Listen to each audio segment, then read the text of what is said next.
Welcome back to Major Moves in Leadership. And today we are talking about leaders praise in public and correct in private. Now I know I have my seasoned leaders out there. They're like, hey, I got this down. That's what I do. I build relationships. I know what motivates my team, and I praise them as much as possible so that I can get maximum productivity within my organization, so that we can meet our goals. Not only am I setting in conditions for my team members to meet their personal goals, I'm also aligned and nested with the higher organization goals. So I'm rocking and rolling. I'm killing the leadership game. And I say my hat off to you. Kudos to you. Now I have my leaders out there. They've been in leadership roles, for a set amount of time, a certain amount of time, for an extended amount of time. And they're like, this is how I've always done it. I didn't have to think about all this. I just want to go to work and I want to do what I do, and that's it.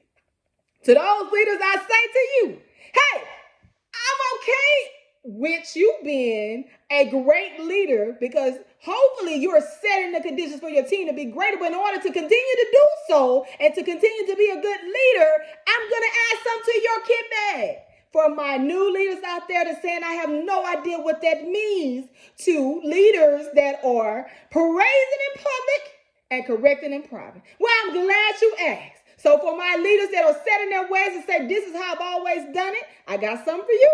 And for my new leaders out there that's new to the leadership role, I have something for you. So with that being said, let's jump right into it.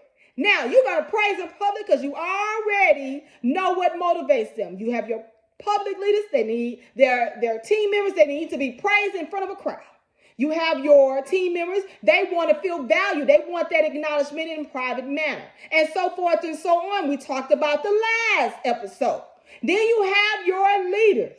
Let's talk about those team members, leaders, that the correction. They want to make a scene. They feel like I've been done wrong. I feel like I'm not valued. I'm not heard when I have concerns. And so they're at this point where they are just disgruntled employees or disgruntled team members. Because no matter if they're disgruntled, they're still a team member.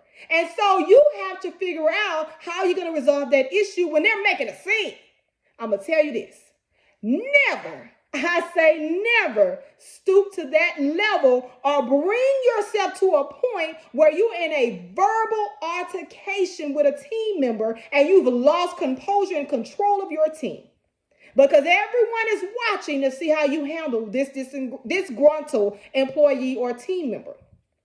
So what you can do is only a recommendation. You simply ask them, would you like to schedule a time and a place where we can discuss your concerns so we can figure out a course of action or a plan to resolve it? You see how my composure is composed? Because you cannot join the show that they are putting on, because you have just lost that battle. Guess what? Leadership is not about you. Exceptional leadership is a lifestyle. In order for you to continue to be exceptional, you have to address that concern and come up with a plan to resolve it. Now, when I was a brand new first lieutenant in the U.S. Army, I had a command sergeant major, which is a senior advisor to the battalion commander, and he told me, address the why before it becomes a concern. And what he meant by that was their issues and their concerns should be a priority for you. Make it a priority. Make them feel important. Make them know, or let them know, that their voice is important. Their concerns are important to you. Hey, if I gotta stop what I'm doing, stop the mission, stop the task, whatever's going on to address that concern, that's what you do. Because leadership is not about you. You have employees that are set in their ways and they've always done it this certain way. You got team members, they've set in their ways, they've always done it this way, and you bring them privately aside, away from everybody else, and say, hey, you know what? I noticed this. Is there any way you can do it this way instead? Or, what's going on? Because you built that relationship with them, right? You've done that work. Yes, you have. So they're going to take it in and they're going to adjust. You may have some employees that take it in and they may not adjust. They go in one ear and out the other. but you've done your part.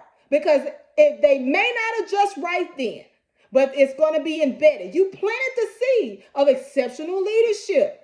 Now, I would encourage my new leaders, you're going to have friction points. Look at me rubbing my hands together. My scientists out there saying, hey, I know what friction is. You're going to have friction points. But how you deal with those friction points is going to continue to define you as a leader. It's going to continue to mold your character.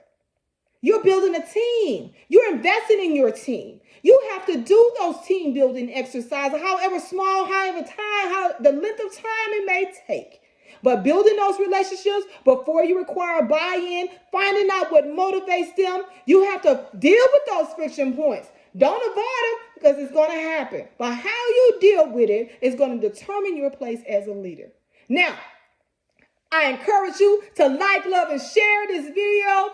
Send your comments. Again, my name is Rochelle Bridges. I'm Major Bridges in the Army, and this has been your segment of Major Moves in Leadership, and I am looking forward to your comments. Have a great leadership day.